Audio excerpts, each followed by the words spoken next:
السلام علیکم ورحمۃ اللہ وبرکاتہ۔ محترم بھائیوں، بزرگوں، دوستوں، اصغر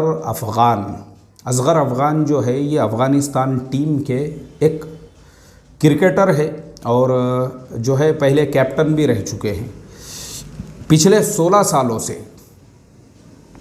افغانستان ٹیم کا یہ حصہ ہے اور ماشاءاللہ بہترین کرکٹر ہے۔ ان کا جو بیٹنگ اسٹائل وغیرہ ساری چیزیں ہیں ایک دم بہترین، یعنی آج افغانستان کی جو ٹیم ہے جو زیرو سے اس درجے پہ پہنچی ہوئی ہے کہ ان کو ٹیسٹ کا درجہ مل گیا، اس میں اصغر افغان کا بہت بڑا حصہ ہے۔ کل انہوں نے اپنے زندگی کا آخری میچ کھیلے، انٹرنیشنل T20 میچ نامیبیا کے خلاف، اور وہ ان کا آخری میچ اس لیے تھا کیونکہ اس سے پہلا جو میچ ان کا پاکستان کے ساتھ میں تھا تو افغانستان ٹیم تقریباً جیت گئی تھی وہ میچ آخری اوور تک۔ ایسا لگ رہا تھا کہ افغانستان ٹیم جیت گئی ہے، لیکن آخری جو اوور ہے اس کے اندر، آخری اوور سے پہلا جو اوور تھا اس کے اندر پاکستان کے ایک بیٹسمین نے 4 6 مار کر وہ میچ اپنے نام پہ کرا دیا۔ اصغر افغان کو اس کا بہت غم ہوا، بہت صدمہ ہوا، اور انہوں نے اعلان کیا کہ بھائی میں ریٹائرمنٹ کا اعلان کرتا ہوں تاکہ میری جو جگہ ہے، میری جگہ کوئی اور اچھا کرکٹر آئے، اور وہ اچھا کرکٹر آنے کے بعد وہ ٹیم کو ایسی جو ہماری ہار ہوئی ہے یہ ہار دوسری مرتبہ دیکھنے کی نوبت نہ پڑے، کیونکہ افغانستان ٹیم نے کنٹینیو 15 میچز UAE کے اندر جیتے ہیں۔ یہ ان کا ایک ریکارڈ تھا، 15 میچز کنٹینیو، یعنی UAE میں جتنے بھی T20 میچز افغانستان ٹیم نے کھیلے ہیں وہ پورے انہوں نے جیتے ہیں، 15 کے 15۔ لیکن یہ میچ جو انہوں نے ہارے، اصغر افغان اس ہار کو برداشت نہیں کر سکے اور انہوں نے اعلان کیا کہ میں چاہتا ہوں میری جگہ پہ کوئی قابل کرکٹر آئے تاکہ ہم کو ایسی ہار کا منہ نہ دیکھنا پڑے۔ یہ ان کا ریٹائرمنٹ کا اعلان تھا، اور کل کا آخری میچ انہوں نے نامیبیا کے ساتھ میں کھیل کے ریٹائرمنٹ لے لیا۔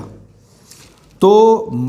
جب میں نے اصغر افغان کے بارے میں جب یہ پڑھا تو میں سوچنے لگا کہ واقعی میں یہ نوجوان بچہ، اس کے اندر جو جذبہ ہے، جذبہ اپنے ملک کے لیے، اپنی افغان قوم کے لیے اور اپنی ٹیم کے لیے، کہ یار جگہ خالی کرو نا بھائی، جگہ خالی کرو، کوئی قابل انسان ہوگا تو وہ اپنی جگہ پہ آ کے بیٹھے گا۔ میں سوچنے لگا اے اللہ، یہی جذبہ جو اصغر افغان میں ہے ان تمام شعبوں کے اندر جہاں پہ ناکام لوگ مسندوں پہ قبضہ کر کے بیٹھے ہوئے ہیں اور صدروں کی کرسیوں پہ قبضہ کر کے بیٹھے ہوئے ہیں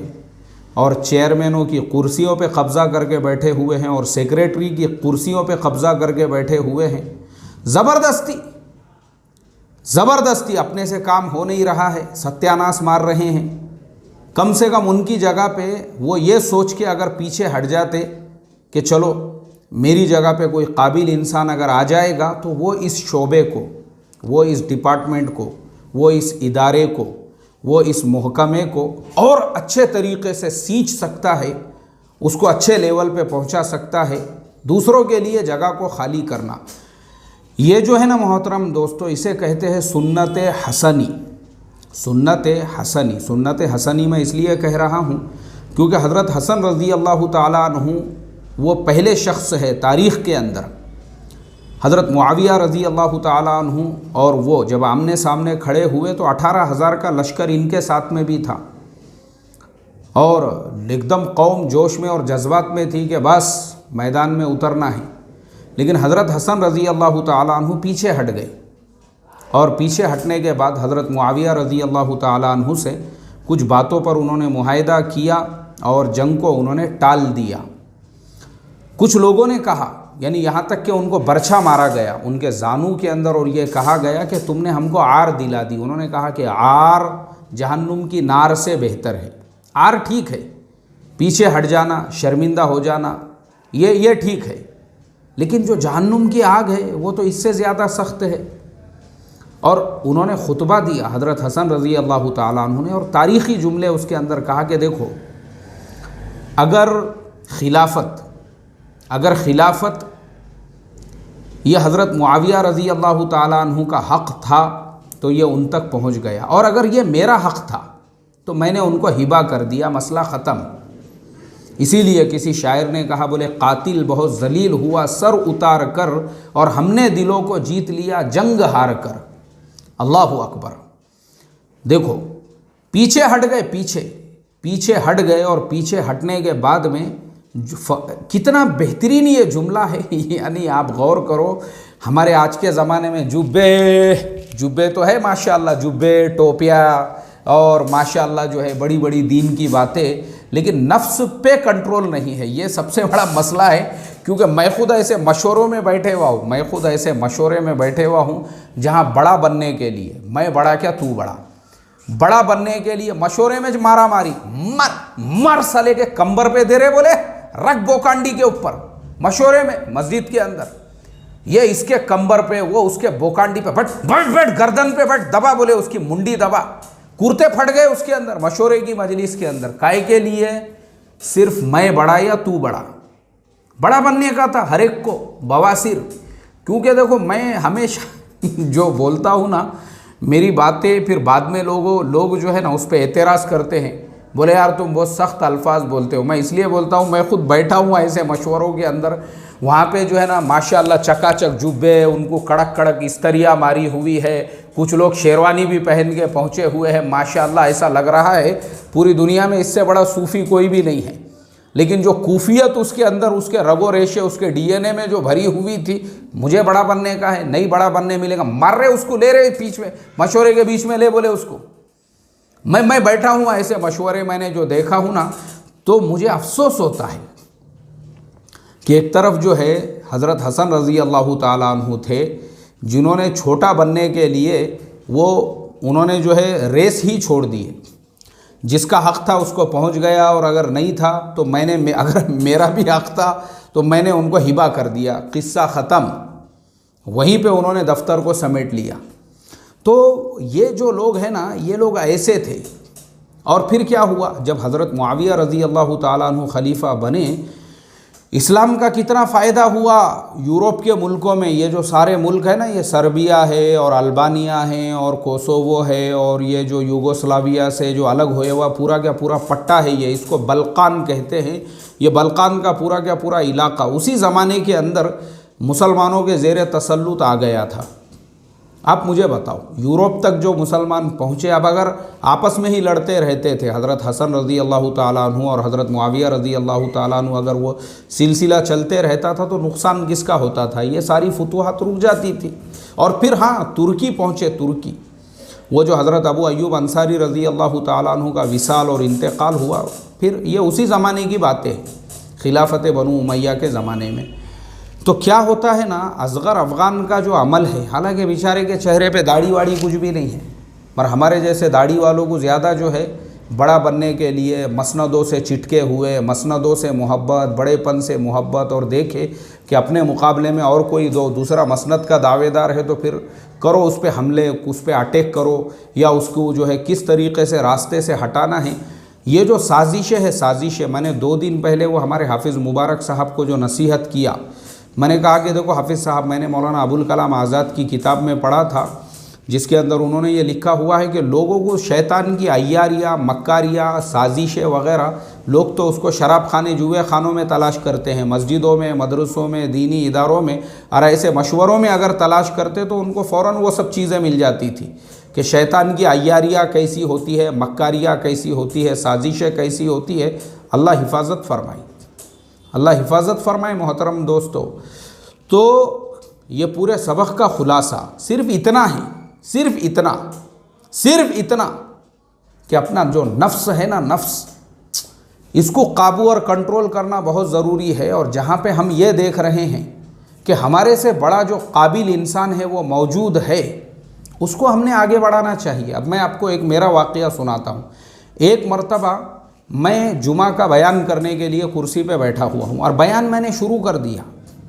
لیکن میں نے پھر دیکھا ہمارے ایک استاد محترم وہ چندے کے سلسلے میں پہنچے ہماری مسجد کے اندر،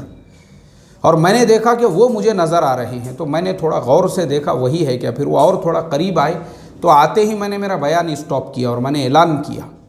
میں نے کہا دیکھو بھائی، میری بات تو آپ لوگ ہر ہفتے سنتے ہی رہتے ہو، لیکن یہ ہمارے استاد محترم ہیں، جن سے ہم نے علم حاصل کیا، اور واقع میں بھی ان کے علم میں جو گہرائی ہے، کیونکہ ہم ان کے ہم جو ہے ان کے پاس پڑے ہوئے ہیں تو ہم جانتے ہیں. تو میں چاہتا ہوں کہ وہ جو علم کی گہرائی ہے ایک مرتبہ پھر میں بھی اور آپ بھی، ہم تمام لوگ ان سے استفادہ کریں، کیونکہ وہ میرے سے بڑے قابل ہے، میرے سے زیادہ بہتر ہے، وہ میرے سے اچھا بیان کر سکتے ہیں. یہ ان کا حق ہے کہ وہ بیان کرے. میں 5 منٹ بعد یعنی شروع ہو چکی تھی، اس کو میں نے روک کر، ہمارے استاد محترم وہ کرسی پہ بیٹھے اور پھر انہوں نے وہ جمعہ کے اندر پورا بیان کیے. یہ جو صفت ہے نا، یہ آج ہمارے اندر اس کی بہت زیادہ کمی ہے، بلکہ الٹا ہمارا پرابلم تو ایسا ہے. یہ بھی واقعہ میرے ساتھ میں ہو چکا ہے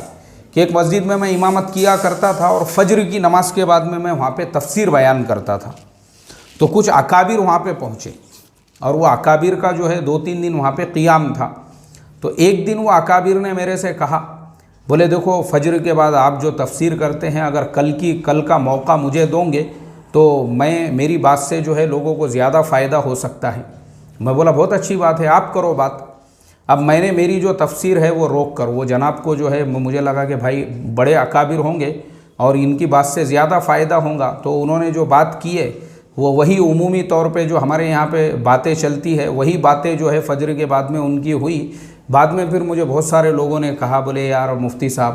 وہ جو اپنا سلسلہ چل رہا ہے تفسیر کا، بیچ میں ایک دن گیپ پڑ گیا، یہ باتیں تو ہم روزانہ کے بیانوں میں سنتے ہی رہتے ہیں، یہ ساری چیزیں جو ہے ہمارے یہاں عمومی طور پہ بیان ہوتی ہی رہتی ہے، تو اپنا جو سلسلہ چل رہا ہے وہ چلنے دو. میں بولا اچھی بات ہے. تو وہ جناب میرے پاس میں پھر دوسرے دن آئے، میں تہجد کے بعد میں قرآن پڑھتے بیٹھا، وہ آئے میرے بازو میں اور آ کے میرے سے کہنے لگے، بولے میرا ارادہ ہے آج فجر بعد میں بھی میں ہی بات کرتا ہوں. میں نے کہا دیکھو بات کا مسئلہ نہیں ہے، لیکن چونکہ ہماری سلسلے وار تفسیر چل رہی ہے تو مجھے کل بہت سارے لوگوں نے کہا، بولے بھائی ہمارا سلسلہ منقطع ہو گیا، یہ بات تو ہم لوگ مغرب کے بعد کے بیانوں میں اور عمومی طور پہ سنتے ہی رہتے ہیں، تو آپ اپنی تفسیر کنٹینیو کرو. مسجد کے ذمہ داروں نے بھی یہ کہا ہے، اس لیے میں نے کہا کہ آج میں معذرت چاہتا ہوں. اب فجر کی نماز ہو گئی اور جیسے ہی میں تفسیر کے لیے بیٹھا تو وہ جناب جن کو میں نے کل موقع دیا تھا، سب سے پہلے، حالانکہ ہماری وہ مسجد کا معمول یہ تھا ایک انسان بھی مسجد کے باہر نہیں جاتا تھا، وہ اکیلے انسان کھڑے ہو گئے اور کھڑے ہونے کے بعد میں مسجد کے باہر چلے گئے اور بیان تفسیر وغیرہ سب کچھ ہونے کے بعد پھر واپس آئے وہ مسجد کے اندر. مجھے اتنا افسوس ہوا. اسے کہتے ہیں نفس کی غلامی. جبہ آ گیا، جبہ ہے نا، جبہ آیا، ٹوپی آئی، ماشاءاللہ سب کچھ آیا، نفس کی صفائی ہوئی نہیں ابھی تک. نفس میں جو گو بھرے ہوا ہے ویسا ہی ہے وہ گندگی غلاظت، کہ ایک دن آپ کو موقع دیا گیا بات کرنے کا، اس دن تو بڑے خوش ہو گئے آپ، لیکن دوسرے دن جیسے ہی آپ کو یہ کہا گیا بھائی تفسیر کا سلسلہ ہے تو آپ کے دم پہ پیر پڑ گیا، کوں کوں کوں کرتے ہوئے آپ باہر نکل گئے. اگر آپ کا نفس آپ کے قابو میں رہتا تھا تو آپ بیٹھتے تھے سامنے مجلس میں، بھلے آپ کو موقع نہ دیا گیا ہو. یہ پرابلم ہے ہمارا، یہ ہم سمجھتے نہیں ہیں. اسی لیے وہ جو اصغر افغان ہیں، حالانکہ بیچارہ جو ہے کرکٹر ہے، کوئی وہ جو ہے اس نے دینی لائن سے جو ہے وہ کوئی کسی ادارے کا ذمہ دار نہیں ہے، مگر واقع میں بھی جو دل ہے نا، دل وہ بنا ہوا ہے اس کا بغیر جبے کے اور بغیر 50 روپے کی ٹوپی کے، نفس بنا ہوا ہے، یعنی نفس کو قابو میں ایسا رکھا ہوا ہے. صرف ایک میچ کی ہار نے اس کو پیچھے، بولے نہیں یار میں 16 سال سے ہوں نا، چلو اب کسی نئے انسان کو موقع دیتے ہیں تاکہ جو اس سے میرے سے زیادہ فائدہ اس سے پہنچ سکے. واقع میں عبرت ہے، یہ ہر اس انسان کے لیے عبرت ہے جو زبردستی مسلط ہو کے بیٹھا ہوا ہے، چاہے وہ کسی بھی جگہ پہ ہو، چاہے وہ کسی مسجد کے ذمہ داروں میں مسلط ہو کے بیٹھا ہوا ہو، چاہے کسی مدرسے کے اندر مسلط ہو کے بیٹھا ہوا ہو، کسی دینی ادارے میں مسلط ہو کے بیٹھا ہو، یا کسی دنیاوی ادارے میں بھی، جیسے کسی ٹرسٹ کے اندر، کسی کمیٹی کے اندر، کسی اور شعبے کے اندر زبردستی مسلط ہو کے بیٹھا ہے اور اس کی وجہ سے پروگریس رکا ہوا ہے، تو اس کے لیے عبرت ہے یہ. اور اللہ ہم تمام کو اصغر افغان جیسے نوجوانوں کے اس طرح کے ریٹائرمنٹ کے اعلان سے عبرت حاصل کرنے والا بنائیں، اور ذرا نفس پہ محنت، جبے پہ نہیں، نفس پہ محنت کرنے والا بنائیں، تاکہ ہمارے نفوس جو ہے وہ قابو میں رہے، کنٹرول میں رہے، اور اس طرح کے حسد اور جلن اور بڑے پن کی غلاظت، مجھے بڑا بننے کا ہے یا تجھے بڑا بننے کا ہے، اور اس کو کیسا پیچھے کھینچنے کا اور اس کو کیسا اس کے خلاف سازش کرنے کا، اس طرح کے گو پنے سے حفاظت فرمائے۔ السلام علیکم ورحمۃ اللہ وبرکاتہ۔